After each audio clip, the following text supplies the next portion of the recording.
Hello everyone. आज इस lecture में बात करने वाले हैं यूनाइटेड नेशन सिक्योरिटी काउंसिल के बारे में। शॉर्ट में हम इसे यूएनएससी भी कहते हैं। ये बॉडी यूनाइटेड नेशन की 6 मेन बॉडीज़ में से एक है। इसकी स्थापना इंटरनेशनल सिक्योरिटी और पीस को मेंटेन रखने के लिए की गई थी इन 1945 immediately after the world war 2। इसकी 5 ऑफिशियल लैंग्वेजेस हैं: Arabic, Chinese, French, Russian and Spanish. इसके इन टोटल 15 मेंबर्स होते हैं, 5 परमानेंट और 10 नॉन परमानेंट। इनके 5 परमानेंट मेंबर्स के नाम हैं China, France, Russia, United kingdom and United states of America. China की सीट पहले ताइवान होल्ड करता था, यानी कि Republic of China. Later on United states of America की मदद से पीपल्स रिपब्लिक ऑफ चाइना ने ताइवान की सीट को अपनी सीट बना लिया था। So now currently the mainland China holds the permanent seat at UNSC. Now अब ये सवाल उठता है दैट ये 5 कंट्रीज़ ही क्यों परमानेंट मेंबर्स बनी। इसका रीज़न ये है दैट ये 5 कंट्रीज़ वर्ल्ड वॉर 2 में विक्टोरियस कंट्रीज़ थी और उस समय की सबसे पावरफुल मिलिट्रीज़ भी इन्हीं देशों के पास थी, एज़ वेल एज़ यही 5 देश न्यूक्लियर पावर्ड थे बाय दैट टाइम। इंडिया और पाकिस्तान यूएनएसए की फॉर्मेशन के दशकों बाद न्यूक्लियर पावर्ड कंट्रीज़ बने थे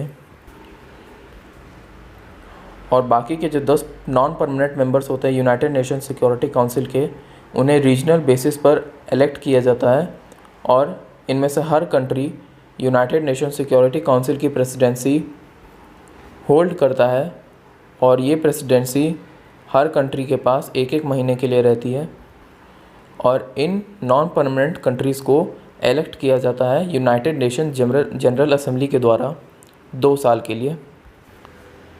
अब हम बात करेंगे what is so special about being a permanent member. क्या बेनिफिट्स होते हैं परमानेंट मेंबर होने के। परमानेंट मेंबर किसी भी सब्सटेंसिव रेजोल्यूशन को या फिर यूएनएससी में किसी नए देश को लाने के प्रपोज़ल को वीटो करके रोक सकते हैं, एज़ वेल एज़ जो भी सेक्रेटरी जनरल के नॉमिनेशन के लिए जो भी नेम्स फॉरवर्ड किए जाते हैं उनको भी ये परमानेंट कंट्रीज़ वीटो करके एक तरीके से डंप कर सकती हैं। ऑल्दो वीटो केवल रेजोल्यूशंस पे वर्क करती है, ये किसी भी डिबेट को एंड करने के लिए यूज़ नहीं की जा सकती है।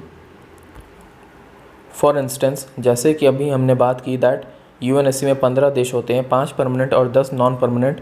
अगर इनमें से 3/5 कंट्रीज़ किसी एक पर्टिकुलर रेजोल्यूशन के फेवर में वोट कर देती हैं, दैट इज़ 9 कंट्रीज़ किसी किसी रेजोल्यूशन के फेवर में वोट कर देती हैं, बट अगर एक सिंगल परमानेंट मेंबर उसे वीटो कर देता है, that prevents the adoption of the proposal. Even though अगर वोट्स ज़्यादा हैं, then also one veto can reject the proposal of the new resolution।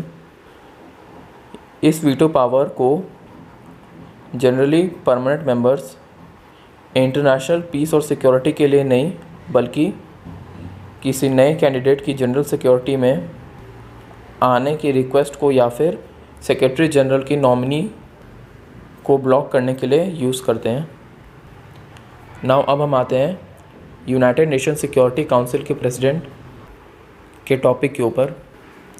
Basically United Nation Security council के president का role कुछ यूँ होता है दैट ये एक तरीके से एजेंडा को सेट करते हैं, जिसके बारे में मीटिंग में बात होगी, एज़ वेल एज़ ये दुनिया भर में अगर कहीं पे किसी तरीके की क्राइसिस हो रही है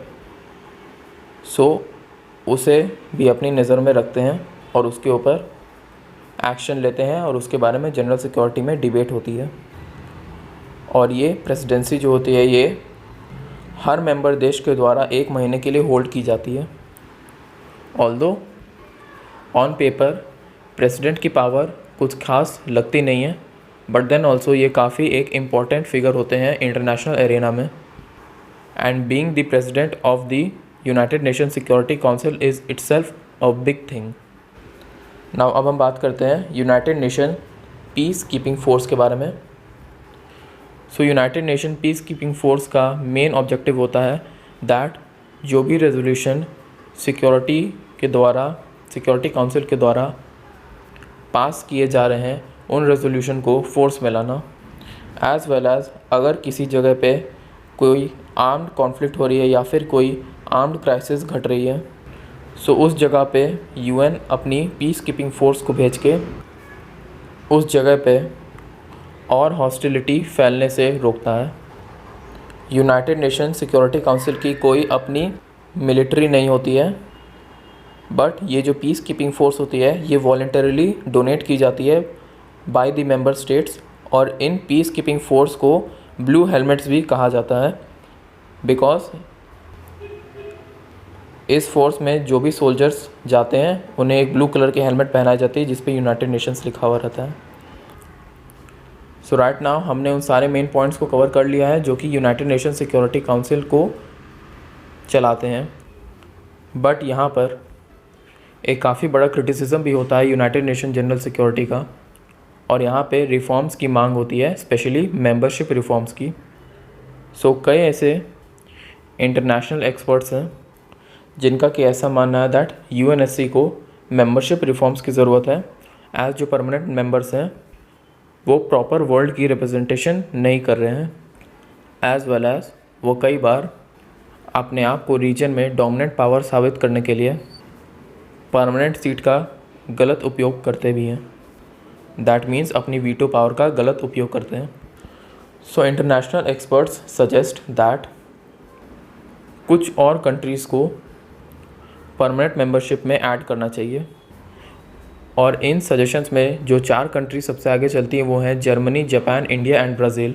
ये G4 कंट्रीज़ हैं। बेसिकली ये 4 कंट्रीज़ ही आगे इसलिए चलती हैं because immediately after the founding of UNSC Germany और जापान सबसे बड़े फंडर्स रहे हैं to UNSC and other bodies of United Nations. Although कुछ साल पहले चाइना ने इन दोनों को ओवरटेक कर लिया है, वेयर एज इंडिया और ब्राज़ील अपनी सबसे ज़्यादा फोर्स भेजते हैं eight UN peace keeping force, as well as India का ट्रैक रिकॉर्ड भी यूएन के हिसाब से काफ़ी क्लियर है।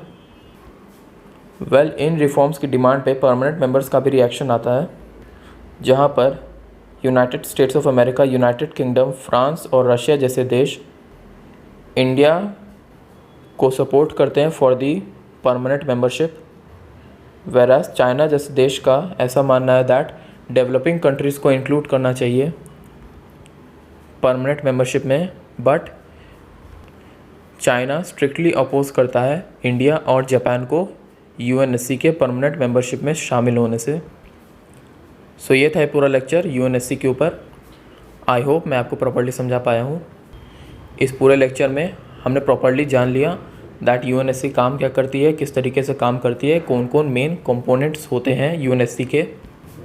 सो नाउ मिलते हैं किसी और टॉपिक में। Till then take care. Hello everyone. So आज इस लेक्चर में बात करने वाले यूनाइटेड